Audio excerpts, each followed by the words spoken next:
sequence start. 6, 5, 4, 3, 2, 1, 0. All engine running. Liftoff. We have a liftoff. It's probably the most well-known peacetime battle between the United States and the Soviet Union in both technological and ideological terms of the 20th century. And although the USA won the race to the moon, if you'd been a betting person from the mid-1950s to the 1960s, the chances are that you would have thought that the Soviet Union would have a very good chance of getting there first. So why didn't Russia put a man on the moon? At the time, the Soviets were leading in the space race. They had already started with the launch of Sputnik, then launched several probes to the moon, including one in 1959 that orbited and had taken photos of the far side, and by 1961 they'd put the first man into space. So when Kennedy made his now famous "We choose to go to the moon" speech in 1962 to rally public support, the Soviet leader Khrushchev's response was silence, neither confirming nor denying that they had a plan for manned moon missions. But at the time, Khrushchev wasn't really interested in competing with the US over the moon. He was more interested in ICBMs, the intercontinental ballistic missiles for the strategic rocket forces of the Soviet Union. But there were others in the Soviet Union that had harboured plans for a manned moon mission for a long time. These included the man whose name was a state secret and the most powerful man outside of the Kremlin when it came to space. He was Sergei Pavlovich Korolev. Outside the inner circle of the top space scientists, he was known only as the Chief Designer, or by his first two initials SP, because the Soviet leadership feared that the Western powers would send agents to try and assassinate him. Korolev was the man who was behind many of the Soviet space successes and the head of the OKB-1 Design Bureau. He oversaw Sputnik and the manned missions, including the first man in space, Yuri Gagarin. His authority extended over almost everything to do with space. His design group worked on missions to Mars and Venus, communications, spy and weather satellites, ICBMs, and the Soviet manned moon missions. Korolev had a huge amount of control over the space program. In administrative power, he was almost a one-man version of NASA, covering areas that in the US were done across multiple aerospace companies and flight centres. But even a man of his power and connections didn't get everything his own way. He had to continuously fight against rival designers and design groups. Although Korolev wanted the moon missions himself, in 1960 the job was given to his rival, Vladimir Chelomey, because of his patronage by Khrushchev, but his lack of experience meant that the missions progressed slowly. The progress of Apollo, on the other hand, worried the chief designers, and as a result of this and the infighting between the design bureaus meant that there were multiple overlapping designs for the moon missions. At one point, there were 30 different designs for launchers and spacecraft. In 1964, the Soviet leader Khrushchev was replaced by Leonid Brezhnev. Korolev was given then complete control over the moon missions and pushed through his designs ahead of Chelomey's, and the decision finally to compete for the moon was given, with the aim to land in 1967, the 50th anniversary of the October Revolution, and to get there before the Americans. This, however, created a problem for Korolev. In order to lift a payload weight of 95 tons, he needed a very large rocket. This new rocket would be called the N-1, be as big as the American Saturn V, and would require new, large, powerful engines, similar to the F-1 rocket engines used in the Saturn. Valentin Glushko was the leading rocket designer at the time and the head of the OKB 456 Bureau, which had a near monopoly when it came to rocket design and production. He specialised in making engines that used hypergolic propellants. These consist of a fuel and an oxidizer that, when mixed together, spontaneously ignite when they come into contact with each other. Korolev thought these were too dangerous for manned missions due to the highly toxic and corrosive nature of the chemicals used to make up the fuel. Glushko said that it was not possible to create a new large engine design that used cryogenic fuel of liquid oxygen and kerosene and get it ready in time with limited resources and cash. He also cited that at the time the Americans had been working on cryogenic engines for the Saturn for 5 years and still hadn't got them to work reliably. There was also a personal problem between the two men. Korolev blamed Glushko for denouncing him in the Great Purge under Stalin in 1938, leading to Korolev's near death serving 6 years in a Soviet labour camp. Glushko, on the other hand, considered Korolev to be irresponsibly cavalier and autocratic towards things which were outside of his zone of competence. This clash between them led to Glushko refusing to work for Korolev and caused delays to the overall programme. Korolev was forced to find a new engine designer, and gave the job to Nikolai Kuznetsov, who was a leading jet engine designer but had not designed a rocket engine before. The Kuznetsov Design Bureau looked at the problem and realised that creating a rocket engine was not that different to the jet engines they were used to. But they ran into the same problem as Glushko, in that the Soviets simply didn't have the industrial infrastructure that the Americans did to produce a new large engine. The solution they came up with was innovative, but would have both negative and positive outcomes. Where the Americans used 5 large engines for the initial booster stage of the Saturn, Korolev was forced to use 30 small but highly efficient engines arranged in a ring of 24 around the base and 6 at the centre. In order to achieve the thrust required, the design of these engines was very advanced and used a method called the closed cycle system. This was capable of boosting the efficiency and power to levels which were believed impossible before.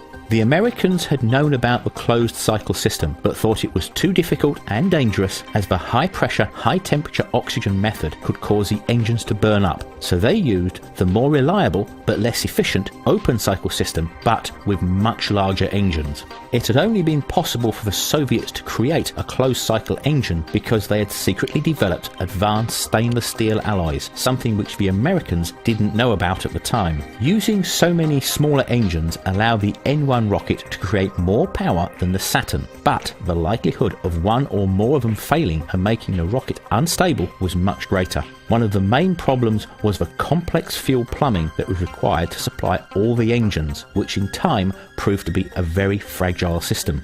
But just as the Soviets were working on the new engines, in 1966 Korolev died after undergoing a routine operation. This was a setback because Korolev had a unique set of abilities and connections and was the major driving force behind making sure that the moon missions would be delivered. The work of continuing fell to Vasily Mishkin, Korolev's deputy, but Mishkin didn't have the political astuteness or power of his old boss. The Soviets also didn't have the facilities to test all 30 of the engines of the main stage at once before they were mounted to the rocket. The Baikonur launch complex could also not be reached by heavy barges, so the whole rocket had to be broken down into sections, transported by rail, and then rebuilt again at the launch pad. This meant that the development of the N-1 rocket as a whole was still ongoing when it came to the launches, so it was almost expected that there would be failures. The Soviets planned 14 launches. The first 12 would be unmanned, and the last 2 would be the manned lunar missions. On the 21st of February 1969, the first N-1 rocket was prepared for launch. This would be the first time that the whole system had been tested. In fact, it was revealed later that only 2 out of every batch of 6 engines had even been run before the launch. This was in contrast to the Americans, which were fully able to test their F-1 engines before the Saturn was assembled. Once that had been done, it was then moved from the assembly building to the launch pad nearby, fully assembled, tested and ready to go. Within seconds of the launch, the engine control system, which was called CHORD, shut down 2 of the 30 Stage 1 engines. Then, self-oscillating vibrations started in the fuel system due to unstable combustion in some of the engines. This ruptured fuel lines, which caught fire and burned through electrical control wiring. This then caused the CHORD system to incorrectly shut down all of the engines 68 seconds into the flight, and the rocket crashed 32 miles from the launch pad. After the investigation and subsequent modification, the second flight was due for the 3rd of July 1969. The launch took place at 11:18 p.m. As the rocket cleared the tower, the liquid oxygen turbo pump on engine number 8 exploded, causing a fire which triggered CHORD to shut down all the engines except one. The N-1 fell back onto the launch pad with nearly 2,300 tons of rocket fuel on board. The resultant explosion was one of the largest ever to happen and was the equivalent of 3.8 kilotons of TNT, or a small nuclear bomb. It destroyed the launch complex, blasted debris over 6 miles away, and was visible over 22 miles away. Some 30 minutes after the blast, when launch crews were allowed onto the site, they found droplets of unburnt rocket fuel still raining down from the sky. And afterwards it was discovered that 85% of the rocket fuel did not detonate, which actually reduced the size of the blast. 17 days later, Neil Armstrong became the first man on the moon with the Apollo 11 mission, and although the race for the moon had been lost, the Soviets carried on. The blast caused a 2-year delay whilst the launch complex was rebuilt and further modifications were made to the rocket. In November of 1971, the third attempt also failed due to unexpected eddy and countercurrents in the base of the main stage, causing the rocket to roll uncontrollably and ultimately break up due to the stress on its structure. 1 year later, in November 1972, the fourth and final launch also failed 107 seconds into the flight after the program shutdown of the 6 center engines caused a hydraulic shockwave to rupture the fuel pipes and start a fire. The main stage then exploded shortly afterwards. Although there had been 4 previous launch failures, the Soviets had actually made huge progress, and the design by trial and error was believed to have ironed out all of the problems. But by the time of the 5th launch in August 1974, the whole moon mission was cancelled by Brezhnev. By this time, the Americans had been to the moon 6 times, and public interest in space was waning. One theory is that if the 5th launch had been successful, it would have forced the Soviets to carry on the moon mission, where the main goal of beating the USA had already been lost. The cancellation of the project was therefore a way of sweeping a very expensive undertaking under the carpet. Vasily Mishkin was ultimately fired and replaced by Glushko, but by 1976 the N-1 rocket program was scrapped. The rockets were broken up to hide the failure and to make the US think that the space race was still ongoing. It wasn't until Gorbachev's period of glasnost when this cover story was blown and the true story of the failed Soviet moon mission became widely known about, and why the Russians didn't put a man on the moon. But there is a strange twist to the end of this story. The NK-43 rockets that had been developed for the N-1 were, by the end, much more reliable and the most efficient and powerful rocket engines for their size ever made. 20 years after they were meant to have been destroyed on order of the Kremlin, 60 of them were rediscovered and sold to the Americans for $1.1 million each.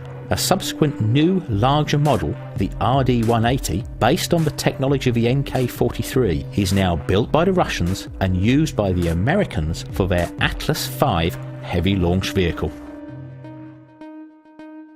Thank you for watching. I hope you enjoyed the video, and if you did, then please thumbs up, subscribe, share and comment. And don't forget, we have other videos available which you may also find interesting on the link which is showing now. So until the next time, it's goodbye from me. 10, 9, ignition sequence start. 6, 5, 4, 3, 2, 1, 0. All engine running. Liftoff. We have a liftoff. It's probably the most well-known peacetime battle between the United States and the Soviet Union in both technological and ideological terms of the 20th century. And although the USA won the race to the moon, if you'd been a betting person from the mid-1950s to the 1960s, the chances are that you would have thought that the Soviet Union would have a very good chance of getting there first. So why didn't Russia put a man on the moon? At the time, the Soviets were leading in the space race. They had already started with the launch of Sputnik, then launched several probes to the moon, including one in 1959 that orbited and had taken photos of the far side, and by 1961 they'd put the first man into space. So when Kennedy made his now famous "We choose to go to the moon" speech in 1962 to rally public support, the Soviet leader Khrushchev's response was silence, neither confirming nor denying that they had a plan for manned moon missions. But at the time, Khrushchev wasn't really interested in competing with the US over the moon. He was more interested in ICBMs, the intercontinental ballistic missiles for the strategic rocket forces of the Soviet Union. But there were others in the Soviet Union that had harboured plans for a manned moon mission for a long time. These included the man whose name was a state secret and the most powerful man outside of the Kremlin when it came to space. He was Sergei Pavlovich Korolev. Outside the inner circle of the top space scientists, he was known only as the chief designer, or by his first 2 initials, SP, because the Soviet leadership feared that the Western powers would send agents to try and assassinate